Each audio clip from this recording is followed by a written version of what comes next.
Hello दोस्तों, welcome back to my YouTube channel the speaking stars.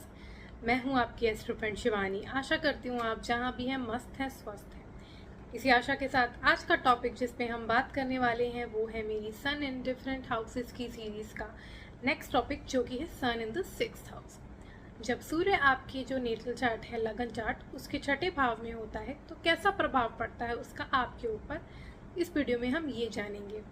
उससे पहले जल्दी से मेरे चैनल को सब्सक्राइब, लाइक, शेयर कर दीजिए और आप नीचे दिए गए नंबर पर संपर्क भी कर सकते हैं अगर आपको कोई लीड करवानी है तो चलिए दोस्तों, शुरू करें आज की वीडियो के साथ। सन जो कि प्लैनेट है आपकी सोल का, एक तो आपका जो आत्मा कारक होता है हाईएस्ट डिग्री वाला, उसको हम आपकी सोल कहते हैं, सोल पर्पस कहते हैं। एक जहाँ आपका सन होता है, तो आपके जो जिस भी हाउस में ये सन होता है उस हाउस से रिलेटेड चीज़ें आपकी पर्पस होता है लाइफ में। सन जो है वो फादर फिगर, फादर को डिनोट करते हैं, अथॉरिटी को डिनोट करते हैं। आपकी लाइफ में जो भी पावर है, जो भी चीज़ें पावरफुल होती हैं वो सन डिनोट करता है। जैसे कि अभी गवर्नमेंट अथॉरिटी है, यहाँ पे सन जो है वो आपको क्योंकि एक किंग प्लैनेट है, जैसे मार्स सोल जो है मून क्वीन है, वैसे ही ये किंग प्लैनेट है, but it behaves like a king, it behaves royally. तो ये जो सन है वो आपकी सेल्फ कॉन्फिडेंस, आपकी सेल्फ एस्टीम, आपका स्टेमिना, आपके जो भी वाइटैलिटी, हेल्थ होता है उसको डिनोट करता है, बोन्स को डिनोट करता है, आइज को डिनोट करता है। तो ऐसा जो सन है वो अब आया है 6th हाउस में, जो कि 6th हाउस होता है डेथ्स, डिजीज एंड एनिमीज का। Basically day to day activities जो होती हैं, आपकी day to day daily life जो होती हैं, जो स्ट्रगल्स होते हैं, डिवोर्सेस होते हैं, जो भी कॉन्फ्लिक्ट्स होते हैं जो आपको फेस करने पड़ते हैं, आपके पेट्स का, आपके मैटरनल रिलेशन का, आपके जो भी आप जो भी स्ट्रगल्स होती हैं लाइफ में, वो आपके 6th हाउस डिनोट करता है। 6th हाउस जो होता है बेसिकली एक हीलिंग हाउस भी होता है। It is the house which grows with time. तो सन जैसा प्लैनेट जब 6th हाउस में आता है तो सन यहाँ पे क्या करता है, क्योंकि जैसे हमें पता है it illuminates the place where it is. Actually में जो वहाँ जहाँ होता है उससे ज़्यादा जहाँ वो आस्पेक्ट करता है वहाँ रोशनी डालता है। तो यहाँ पे सन क्या करना चाहता है, it has a burning sensation, it has a quality of, क्योंकि इट्स अ हॉट प्लैनेट। तो वो क्या चाहता है जहाँ पे भी वो उसकी जो भी चीज़ें हैं उसको बर्न कर दे। तो 6th हाउस में इसका प्लेसमेंट एक तरीके से अच्छा होता है, because it is the house where we face enemies. तो ये क्या करना चाहता है, जीत पाना चाहता है एनिमीज के ऊपर, ताकि कुछ ना कुछ तरीका ऐसा ढूंढते हैं ये कि इनके एनिमीज इनको कुछ नहीं बिगाड़ पाते। एंड अगर ये केसेस में जाते हैं, लिटिगेशंस में जाते हैं, उसको कैसे फाइट करके जीतना है। अगर कोई डिजीज़ इनको फेस करने को मिलता है, जो कि यहाँ पे होता है, क्योंकि सन जब आपके 6th हाउस में होता है, स्पेशली अगर वो डेबिलिटेटेड हो, then you face problems in bones, your eyes, your जो स्ट्रक्चर होता है वो आपका कहीं ना कहीं सफ़र करता है। आपके लोअर एब्डोमेन में प्रॉब्लम हो सकती है, बिकॉज इट्स 6th हाउस। तो ये सब चीज़ें तो आती रहती हैं, लेकिन because sun is here, it helps you fight these diseases. कोई ना कोई तरीका, कोई ना कोई रेमेडी ये तरीके से ढूंढ लेता है ताकि इन सब चीज़ों को वो फाइट कर सके। So sun here is a very good thing, specially to overcome your enemies and your, अगर आप कॉम्पिटिटिव एग्जाम्स में बैठना चाहते हैं, स्टूडेंट है, बहुत अच्छा प्लेसमेंट है यहाँ पे। जब भी आपके सन की अंतरदशा, महादशा, प्रत्यंतरदशा या इसका ट्रांजिट में होगा तो आपको कहीं ना कहीं वो हेल्प करेगा आपके कॉम्पिटिटिव एग्जाम्स में, आपके जो कॉम्पिटिटर्स हैं उनसे आगे निकलने में। तो it is a good place for that. Sun यहाँ पे आपके डे टू डे एक्टिविटीज़ में आपको फोकस करने में हेल्प करता है। फॉर एग्जाम्पल, अगर आप बहुत ज़्यादा, अगर आपको दिखेगा 6th हाउस में आप बहुत ज़्यादा एक रूटीन फॉलोअर होंगे, क्योंकि आपको लगेगा आपको इस वजह से डिजीज़ नहीं होंगे, क्योंकि आपको छोटी मोटी जो परेशानी होंगी उसकी सॉल्यूशन आपको ये लगेगा और आप उसको डे टू डे एक्टिविटीज़ में लाएंगे और हेल्प करेगा आपको आगे बढ़ने में। लेकिन डेबिलिटेटेड है तो यहाँ आपको लेज़ी बना देगा, आपको हेल्प नहीं करेगा। आपको अगर यहाँ वीक है तो कुछ ना कुछ प्रॉब्लम्स ले आएगा, पेट के रिलेटेड बहुत ज़्यादा प्रॉब्लम ले आता है। तो ये सब चीज़ें आपको फेस करने को यहाँ मिलती हैं, क्योंकि सन यहाँ है and sun denotes your father. तो फादर आपके क्या होते हैं कि आपकी लाइफ में एक आपके उनके साथ कुछ ऐसा रिलेशन होता है विच इज़ वेरी कार्मिक, वे कह सकते हैं कि कार्मिक होता है, यानी कि आप उनके साथ कुछ ना कुछ पिछले जन्म से कुछ ऐसा कनेक्शन होता है जो आपको उनसे मिलना होता है, उनसे उनका चुकाना होता है, या वाइस वर्सा। क्योंकि आपके फादर, यह हो सकता है हीलिंग प्रोफेशन में हो, डॉक्टर हों, या आपके फादर कोई ना कोई ऐसा प्रोफेशन हो सकता है जहाँ पे वो लोगों को हील करते हो, ठीक है। यहाँ पे आप देखेंगे कि आपके फादर जो होंगे बहुत ज़्यादा ना, अगर उनकी लाइफ में कोई प्रॉब्लम होगी तो वो लोगों को क्रिटिसाइज़ करते होंगे। उनको लगता होगा कि इसकी वजह से ऐसे हुआ, तब मेरे साथ ऐसा हुआ, मतलब ऐसे वाली नेचर होगी। एंड आपकी भी साथ में उनका बॉन्ड बहुत ज़्यादा अच्छा नहीं होगा।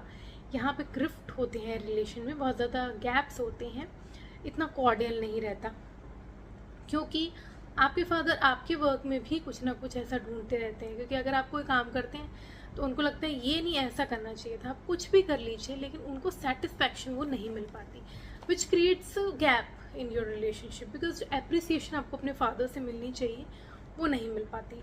आपने देखा होगा जैसे ओल्ड टाइम्स में आपके फादर होते थे तो वो काफ़ी स्ट्रिक्ट होते थे और आप लोगों की तारीफ़ कम करते थे, और अगर कोई प्रॉब्लम कोई आप फेस कर रहे हो या आपके कोई कमी है तो फटाफट उसको निकाल के आपको बता देते थे कि आप ये नहीं कर पा रहे, ये नहीं हो रहा है, ये नहीं ऐसे करना चाहिए। तो वो जो एलिमेंट है वो इधर आता है, जिसकी वजह से आप लोग क्या करते थे, आप लोग बहुत अपने फादर के क्लोज नहीं, you use to be afraid of your father. आपको लगता था कि नहीं, फादर जैसे आ गए तो ये डांट पड़ेगी, या बचपन में ऐसे लगता नहीं है जैसे आपको आप आएंगे तो मुझे ये बोलेंगे, तो वो वाली फीलिंग आती है, डिस्टेंस क्रिएट हो जाता है and you get close to your mother instead, क्योंकि वहाँ पे आपको वो सिंपथी, वो नेचर नर्चरिंग वाला। तो ऐसे पुराने ज़माने जो रिलेशन होते थे वो स्ट्रिक्ट होते थे फादर उस टाइम। अब क्या होता है, कॉर्डियल रहते हैं, लेकिन इस प्लेसमेंट में वही वाला आपको एक चीज़ देखने को मिलेगी, एलिमेंट देखने को मिलेगा कि आपके फादर जो है वो उस तरीके के बिहेव करेंगे and he will not be that cordial with you, जो कि आपके रिलेशन में एक तरीके से आपको एक सीख देगा। यहाँ पे आपके फादर जो हैं वो हो सकता है कोई गवर्नमेंट सेक्टर में भी हो, गवर्नमेंट, क्योंकि 6th हाउस में आप कंपटीशन ये सब भी देखते हैं, गवर्नमेंट पॉलिटिक्स में भी हो सकते हैं। एंड यहाँ पे आपको खुद क्या होता है ना, क्योंकि यहाँ पे 6th हाउस में आप जो होते हैं वो फोकस्ड रहते हैं अपनी हेल्थ पे। आपका फोकस होता है कि आप अपनी हेल्थ को मेंटेन रखें, आपके कोई शत्रु हो तो वो तो अपने आप ही चले जाते हो, कि 6th हाउस में सन है और अगर पावरफुल है तो आपके शत्रु वो कुछ नहीं बिगाड़ पाते, वो देखते रह जाते हैं और अपना काम निकल जाता है आपका। ये वाला जो हाउस होता है इट्स एन उपाच्य हाउस। उपाच्य हाउस होते हैं 3rd, 6th, आपके 10th एंड 11th हाउस, क्योंकि इट ग्रोज विद टाइम। तो आपका क्या होता है ना, यहाँ पे आपके लिए ये जो टाइम होता है इट इज़ समटाइम, मतलब आपके लिए स्ट्रगल वाला होता है, स्पेशली आपके जो इनिशियल ईयर्स होते हैं वहाँ से आप ग्रो करते हो, वहाँ उसके बाद आप धीरे धीरे गेन्स की तरफ जाते हो, आप बहुत ज़्यादा आपको समझ आ जाता है कैसे डील करना है। एंड क्योंकि सन यहाँ है, सन इज़ योर सोल, एंड कहीं ना कहीं वो 12th हाउस से कनेक्टेड है, तो it gives you N intuition power बहुत अच्छी होती है। यहाँ के सन एग्जैल्टेड है या सन की पावर अच्छी है तो बहुत ज़्यादा इंट्यूटिव होते हैं, इनको पता लग जाता है इनके एनिमीज़ कौन है, इनके बुरा कौन सोच रहा है, और उस तरीके से बिहेव करते हैं। लेकिन अगर यहाँ पे सन वीक है, डेबिलिटेटेड है या इतनी अच्छी डिग्निटी नहीं है, तो यहाँ पे क्या होता है ना कि आपको एनिमीज़ शुरू में पता नहीं चलते, आप फेस करते हैं lot of struggle, then you get to know कि आपके एनिमीज़ कौन है। तो डिस्टिंग्विश करना थोड़ा मुश्किल हो जाता है इन दैट केस। अदरवाइज़ यहाँ पे सन अगर नॉर्मल है या पावरफुल है कह सकते हैं, तो आपके लिए बहुत अच्छा होता है। इंट्यूटिव स्किल्स आपके लिए बहुत अच्छे बन जाते हैं, आपको साफ साफ नज़र आता है कौन आपका भला सोच रहा है, कौन आपका बुरा सोच रहा है, उसी तरीके से आप बिहेव करते हैं। तो it is a good placement in that respect. अब इसका जो आस्पेक्ट है वो आपके 12th हाउस में होता है। तो 12th हाउस में यहाँ पे क्या होता है ना, क्योंकि it's a house of spirituality, it's a house of other realm, तो आपको क्या करना होता है, यहाँ पे आपको वो इंक्लिनेशन मिलता है स्पिरिचुअलिटी की तरफ, चाहे वो किसी भी तरीके का हो, जैसे एस्ट्रोलॉजी में हो, पामिस्ट्री में हो, या वैसे ही आप अगर कोई मतलब कोई गुरु को आप मान ले, ऐसा भी हो सकता है। तो आपका क्या होता है ना कि कनेक्शन बन जाता है स्पिरिचुअलिटी की तरफ, बिकॉज यू लाइफ में आपको स्ट्रगल तो फेस करनी पड़ती है। 6 में सन है, then you are going to face some struggles and then आपको ये हेल्प करता है, आपको एक एनलाइटनमेंट की तरफ ले जाता है। यहाँ पे क्योंकि 5th हाउस ओरिजिनली जो होता है वो सन का होता है, और वो अपने से मतलब नेक्स्ट में जा रहा है, विच इज़ क्रिएटिंग 12 वाला जो होता है एक तरीके से वो क्रिएट कर रहा है। तो आपका जो, क्योंकि वो 12th हाउस वाला कनेक्शन क्रिएट कर रहा है, तो it creates delay in your child birth. Child के बर्थ में, चाइल्ड से रिलेटेड कोई ना कोई डिले होता है, स्पेशली कंसीविंग में आपको थोड़ा सा प्रॉब्लम्स यहाँ पे आते हैं। तो आपको क्या लगता है ना कि आपको फेस होता है कि डिले हो रहा है, और आप जब आपके चाइल्ड बर्थ होता है, अगर यहाँ पे एक्सल्टेड है, then you gain, then materialistic gain help करता है आपको, मतलब गेन्स प्रोवाइड करता है with the child of birth of your child. आपकी जो ग्रोथ होती है वो आप अप्रिशिएट होते देख सकते हैं अगर यहाँ अच्छी डिग्निटी में सन है तो। अगर यहाँ सन बैड पोजीशन में है तो ये कैरेक्टरिस्टिक्स नहीं दिखते। देन यो आपके जो रिलेशन होते हैं वो थोड़े उनसे ऊपर नीचे होते हैं, लेकिन स्पेशली मैंने जैसे बताया चाइल्ड बर्थ में, चाइल्ड कंसीव करने में, इन सब में चीज़ों में डिले यहाँ पे ज़्यादा देखा गया है। आप क्रिएटिविटी जो होती है वो भी आपकी कहीं ना कहीं ख़त्म हो जाती है, क्योंकि एजुकेशन है, 5th house is your education. आप एजुकेशन कुछ करते हो, आपको जो करियर होता है वो कुछ होता है। तो यहाँ पे क्या होता है ना कि आप एजुकेशन में वो जो रेगुलर जॉब्स होती हैं वो आपको सूट नहीं करती। आपको प्रेफर होता है आप बिजनेस करें, कोई अपना कुछ काम करें, तो वो ज़्यादा प्रेफरेबल है, वो आपको ज़्यादा गेन यहाँ पे प्रोवाइड करता है, तो वही आपको अब करना चाहिए।